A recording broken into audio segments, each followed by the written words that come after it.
मेरे प्यारे देशवासियों, नमस्कार। मन की बात ने वर्ष 2020 में अपना आधा सफर अब पूरा कर लिया है। इस दौरान हमने अनेक विषयों पर बात की। स्वाभाविक है कि जो वैश्विक महामारी आई, मानव जाति पर जो संकट आया, उस पर हमारी बातचीत कुछ ज्यादा ही रही। लेकिन इन दिनों मैं देख रहा हूं, लगातार लोगों में एक विषय पर चर्चा हो रही है कि आखिर ये साल कब बीतेगा। कोई किसी को फोन भी कर रहा है तो बातचीत इसी विषय से शुरू हो रही है। ये साल जल्दी क्यों नहीं बीत रहा। कोई लिख रहा है, दोस्तों से बात कर रहा है, कह रहा है कि ये साल अच्छा नहीं है। कोई कह रहा है 2020 शुभ नहीं है। बस लोग यही चाहते हैं कि किसी भी तरह से ये साल जल्द से जल्द बीत जाए। साथियों, कभी कभी मैं सोचता हूं कि ऐसा क्यों हो रहा है। हो सकता है ऐसी बातचीत के कुछ कारण भी हो। 6-7 महीना पहले ये हम कहाँ जानते थे कि कोरोना जैसा संकट आएगा और इसके खिलाफ ये लड़ाई इतनी लंबी चलेगी। ये संकट तो बना ही हुआ है, ऊपर से देश में नीत नई चुनौतियां सामने आती जा रही हैं। अभी कुछ दिन पहले देश के पूर्वी छोर पर साइक्लोन अम्फान आया, तो पश्चिमी छोर पर साइक्लोन निसर्ग आया। कितने ही राज्यों में हमारे किसान भाई बहन टिड्डी दल के हमले से परेशान है। और कुछ नहीं तो देश के कई हिस्सों में छोटे छोटे भूकंप रुकने का ही नाम नहीं ले रहे हैं। और इन सब के बीच हमारे कुछ पड़ोसियों द्वारा जो हो रहा है, देश उन चुनौतियों से भी निपट रहा है। वाकई एक साथ इतनी आपदाएं, इस स्तर की आपदाएं बहुत कम ही देखने सुनने को मिलती है। हालात तो ये हो गई हैं कि कोई छोटी छोटी घटना भी हो रही है तो लोग उन्हें भी इन चुनौतियों के साथ जोड़ करके देख रहे हैं। साथियों, मुश्किलें आती है, संकट आते हैं, लेकिन सवाल यही है कि क्या इन आपदाओं की वजह से हमें साल 2020 को खराब मान लेना चाहिए। क्या पहले के 6 महीने जैसे बीते, उसकी वजह से ये मान लेना कि पूरी साल ही ऐसा है, क्या ये सोचना सही है। जी नहीं, मेरे प्यारे देशवासियों, बिल्कुल नहीं। एक साल में एक चुनौती आए या 50 चुनौतियां आए, नंबर कम ज्यादा होने से वो साल खराब नहीं हो जाता। भारत का इतिहास ही आपदाओं और चुनौतियों पर जीत हासिल कर और ज्यादा निखर कर निकलने का रहा है। सैकड़ों वर्षों तक अलग अलग आक्रांताओं ने भारत पर हमला किया, उसे संकटों में डाला। लोगों को लगता था कि भारत की संरचना ही नष्ट हो जाएगी, भारत की संस्कृति ही समाप्त हो जाएगी। लेकिन इन संकटों से भारत और भी भव्य होकर सामने आया। साथियों, हमारे यहाँ कहा जाता है, सृजन शाश्वत है, सृजन निरंतर है। मुझे एक गीत की कुछ पंक्तियां याद आ रही हैं। यह कल कल छल छल बहती, क्या कहती गंगा धारा। यह कल कल छल छल बहती, क्या कहती गंगा धारा। युग युग से बहता आता, यह पुण्य प्रवाह हमारा। उसी गीत में आगे आता है, क्या उसको रोक सकेंगे, मिटने वाले मिट जाएं। कंकड़ पत्थर की हस्ती, कंकड़ पत्थर की हस्ती, क्या बाधा बनकर आए। भारत में भी जहां एक तरफ बड़े बड़े संकट आते गए, वहीं सभी बाधाओं को दूर करते हुए अनेकों अनेक सृजन भी हुए। नए साहित्य रचे गए, नए अनुसंधान हुए, नए सिद्धांत गढ़े गए। यानी संकट के दौरान भी हर क्षेत्र में सृजन की प्रक्रिया जारी रही और हमारी संस्कृति पुष्पित पल्लवित होती रही। देश आगे बढ़ता ही रहा। भारत ने हमेशा संकटों को सफलता की सीढ़ियों में परिवर्तित किया है। इसी भावना के साथ हमें आज भी इन सारे संकटों के बीच आगे बढ़ते ही रहना है। आप भी इसी विचार से आगे बढ़ेंगे, 130 करोड़ देशवासी आगे बढ़ेंगे, तो यही साल देश के लिए नए कीर्तिमान बनाने वाला साल साबित होगा। इसी साल में देश नए लक्ष्य प्राप्त करेगा, नई उड़ान भरेगा, नई ऊंचाइयों को छुएगा।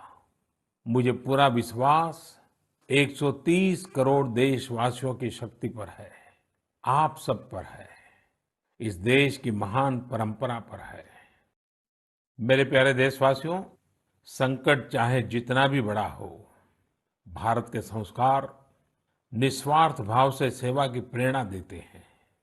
भारत ने जिस तरह मुश्किल समय में दुनिया की मदद की, उसने आज शांति और विकास में भारत की भूमिका को और मजबूत किया है। दुनिया ने इस दौरान भारत की विश्व बंधुत्व की भावना को भी महसूस किया है और इसके साथ ही दुनिया ने अपनी संप्रभुता और सीमाओं की रक्षा करने के लिए भारत की ताकत और भारत के कमिटमेंट को भी देखा है। लद्दाख में भारत की भूमि पर आंख उठाकर देखने वालों को करारा जवाब मिला है। भारत मित्रता निभाना जानता है तो आंख में आंख डालकर देखना और उचित जवाब देना भी जानता है। हमारे वीर सैनिकों ने दिखा दिया है कि वो कभी भी मां भारती के गौरव पर आंच नहीं आने देंगे। साथियों, लद्दाख में हमारे जो वीर जवान शहीद हुए हैं, उनके शौर्य को पूरा देश नमन कर रहा है, श्रद्धांजलि दे रहा है। पूरा देश उनका कृतज्ञ है, उनके सामने नतमस्तक है। इन साथियों के परिवारों की तरह ही हर भारतीय इन्हें खोने का दर्द भी अनुभव कर रहा है। अपने वीर सपूतों के बलिदान पर उनके परिजनों में गर्व की जो भावना है, देश के लिए जो जज्बा है, यही तो देश की ताकत है। आपने देखा होगा, जिनके बेटे शहीद हुए, वो माता पिता अपने दूसरे बेटों को भी, घर के दूसरे बच्चों को भी सेना में भेजने की बात कर रहे हैं। बिहार के रहने वाले शहीद कुंदन कुमार के पिताजी के शब्द तो कानों में गूंज रहे हैं। वो कह रहे थे, अपने पोतों को भी देश की रक्षा के लिए सेना में भेजूंगा। यही हौसला हर शहीद के परिवार का है। वास्तव में इन परिजनों का त्याग पूजनीय है। भारत माता की रक्षा के जिस संकल्प से हमारे जवानों ने बलिदान दिया है, उसी संकल्प को हमें भी जीवन का ध्येय बनाना है, हर देशवासी को बनाना है।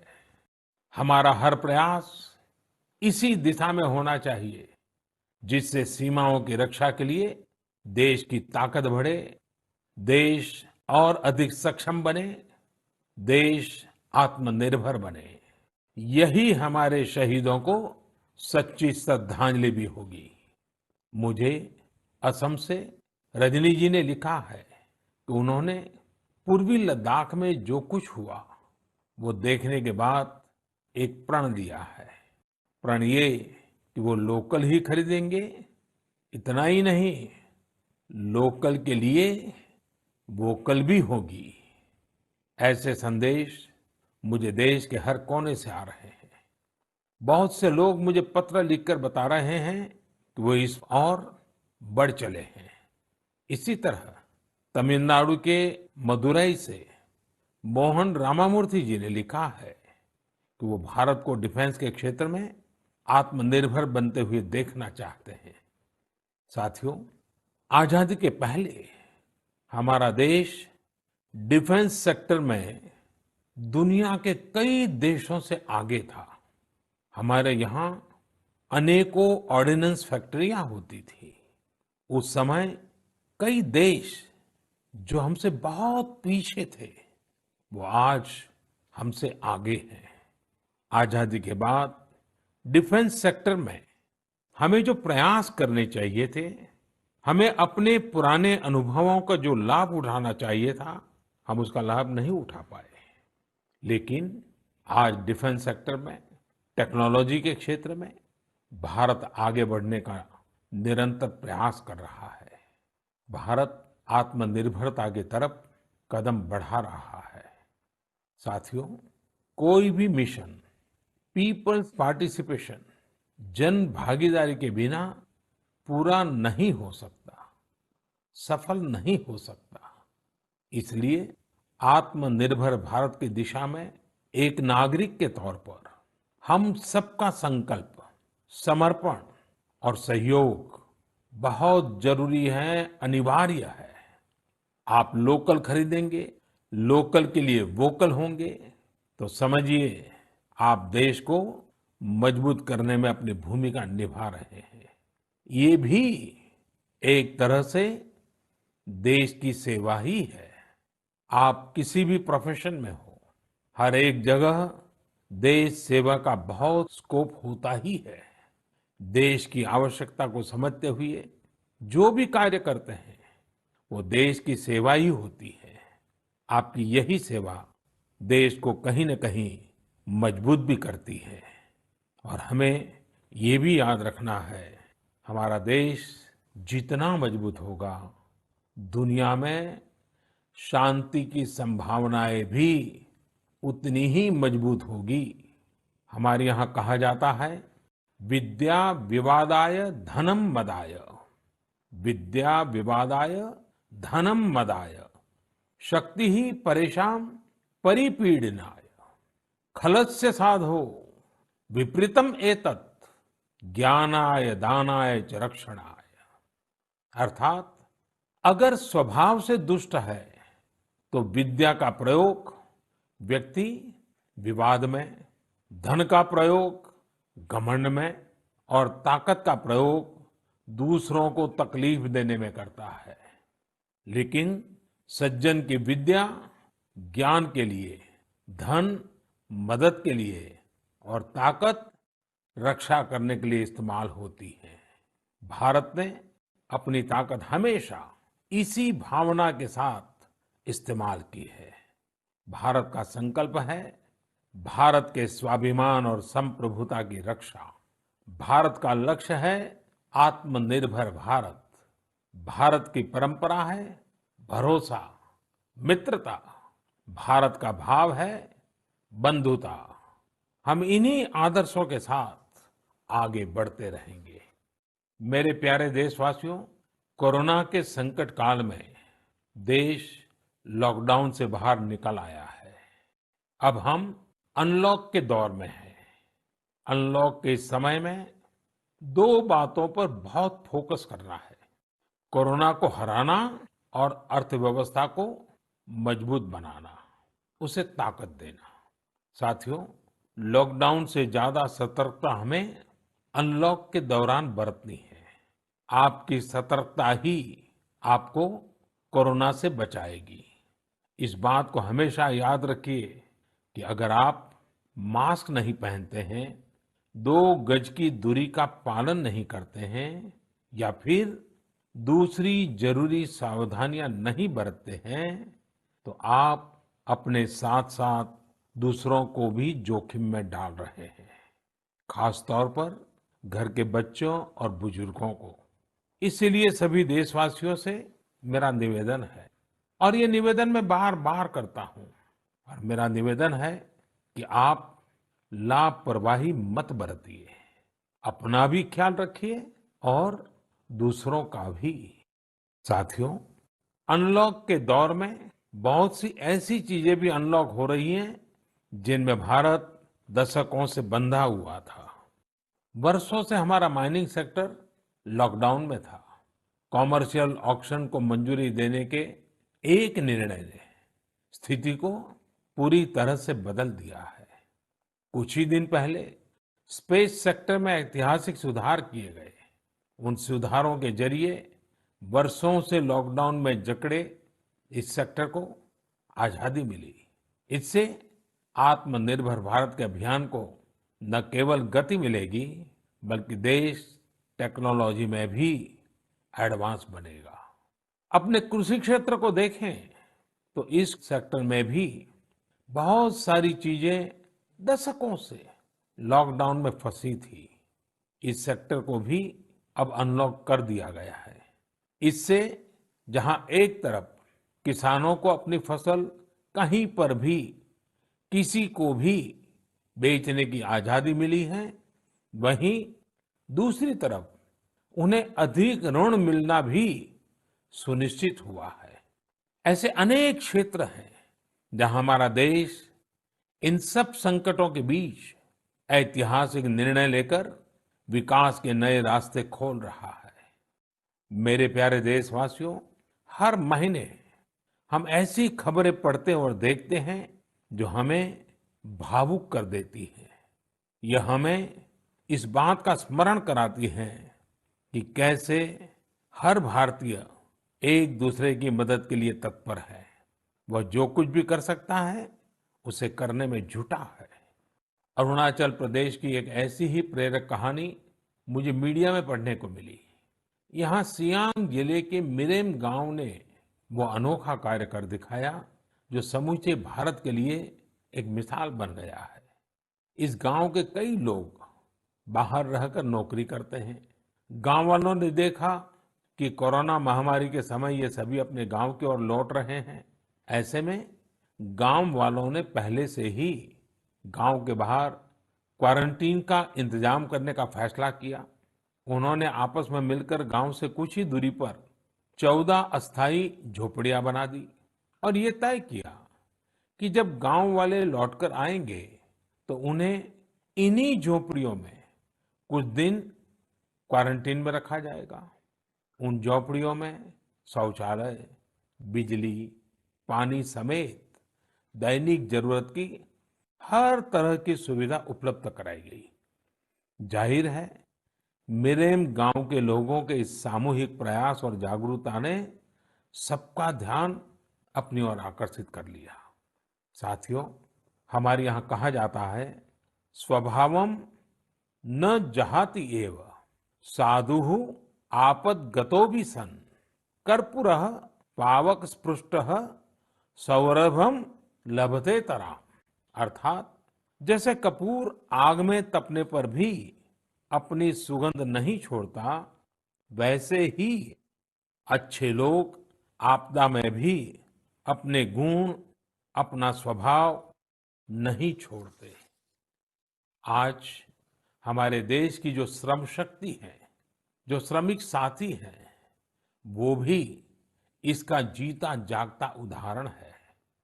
आप देखिए, इन दिनों हमारे प्रवासी श्रमिकों की ऐसी कितनी ही कहानियां आ रही हैं जो पूरे देश को प्रेरणा दे रही है।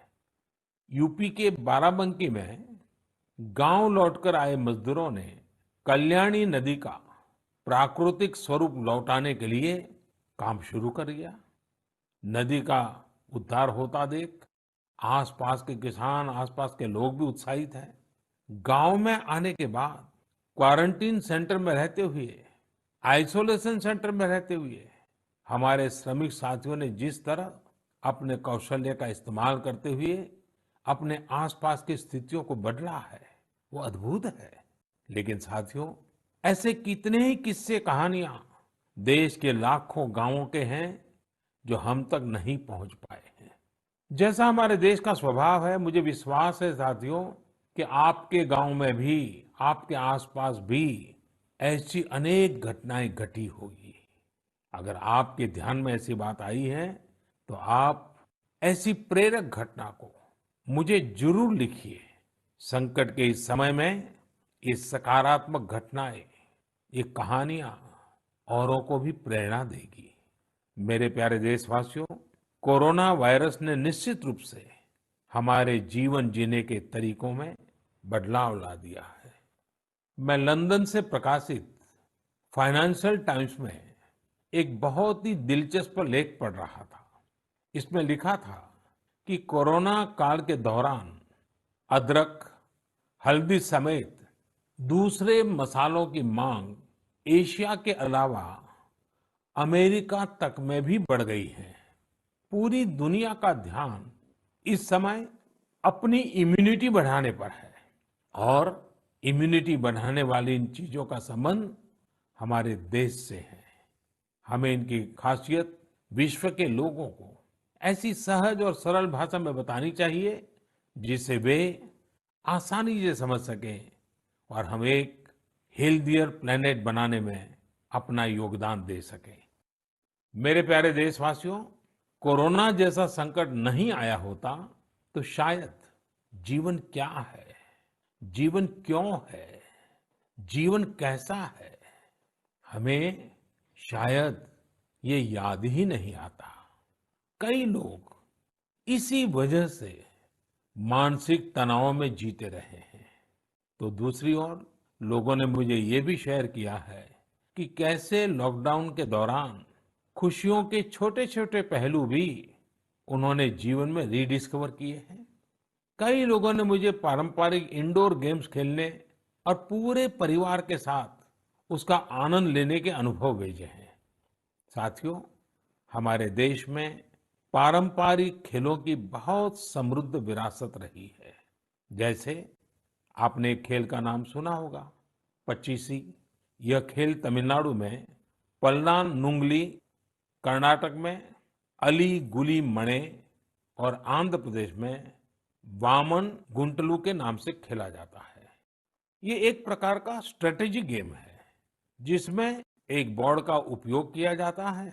इसमें कई खांचे होते हैं जिनमें मौजूद गोली या बीज को खिलाड़ियों को पकड़ना होता है। कहा जाता है कि यह गेम दक्षिण भारत से दक्षिण पूर्व एशिया और फिर दुनिया में फैला है।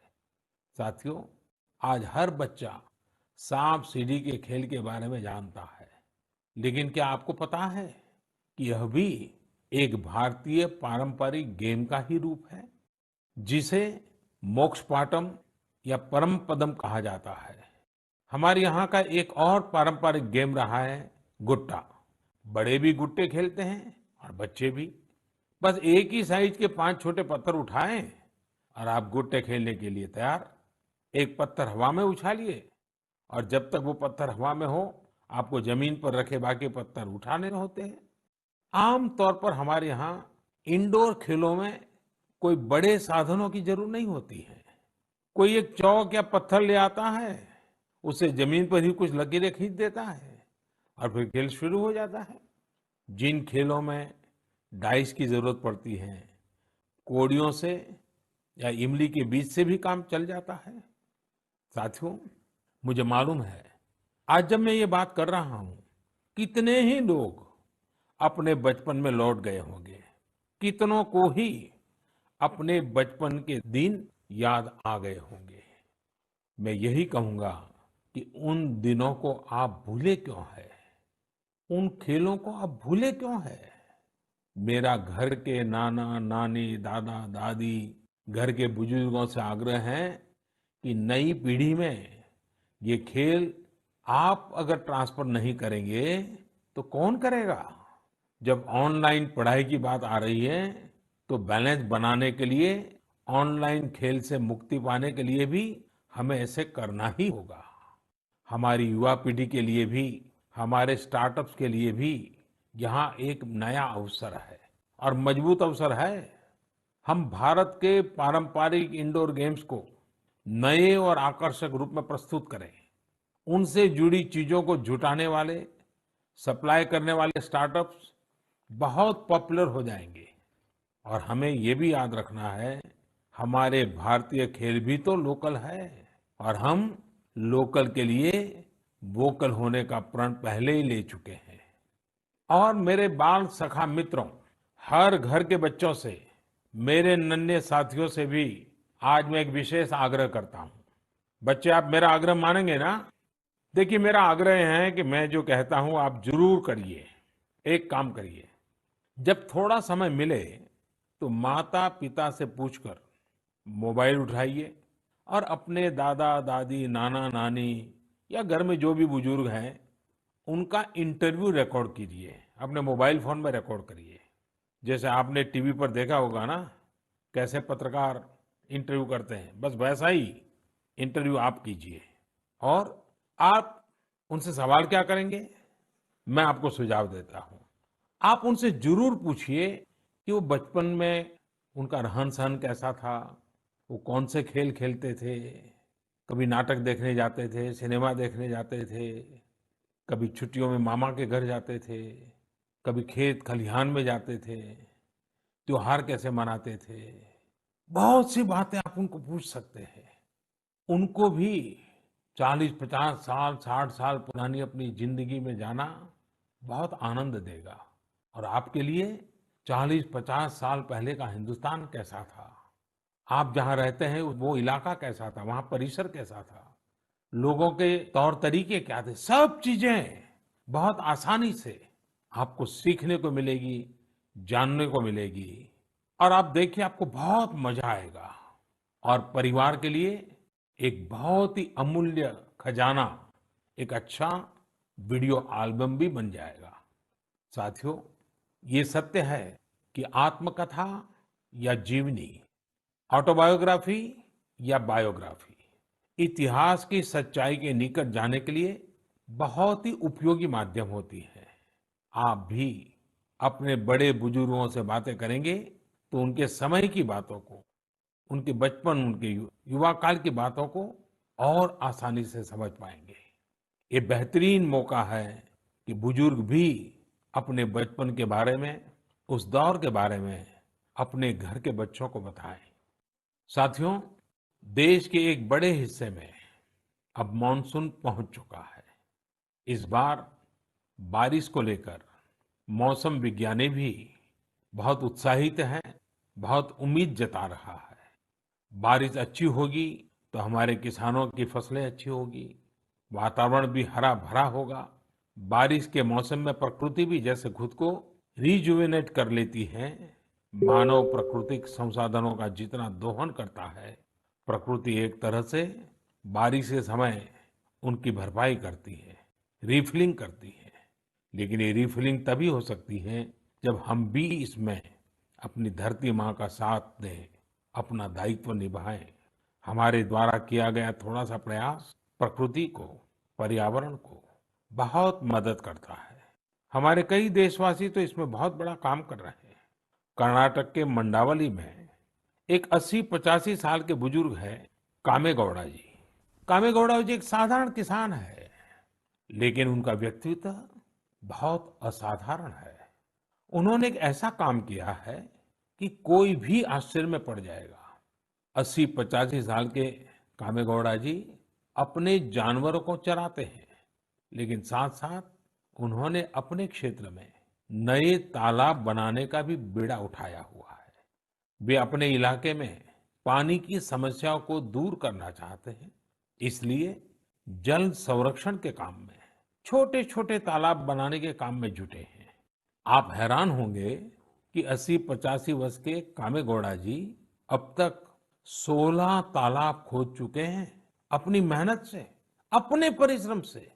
हो सकता है कि जो तालाब उन्होंने बनाए वो बहुत बड़े ना हो, लेकिन उनका ये प्रयास बहुत बड़ा है। आज पूरे इलाके को इन तालाबों से एक नया जीवन मिला है। साथियों, गुजरात के वडोदरा का भी एक उदाहरण बहुत प्रेरक है। यहाँ जिला प्रशासन और स्थानीय लोगों ने मिलकर एक दिलचस्प मुहिम चलाई। इस मुहिम की वजह से आज वडोदरा में 1000 स्कूलों में रेन वाटर हार्वेस्टिंग होने लगी है।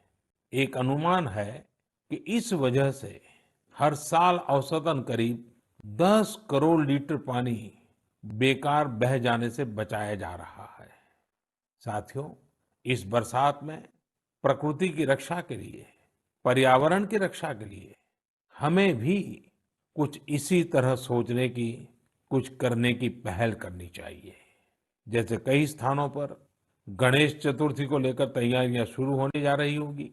क्या इस बार हम प्रयास कर सकते हैं कि इको फ्रेंडली गणेश जी की प्रतिमाएं बनाएंगे और उन्हीं का पूजन करेंगे? क्या हम ऐसी प्रतिमाओं के पूजन से बच सकते हैं जो नदी तालाबों में विसर्जित किए जाने के बाद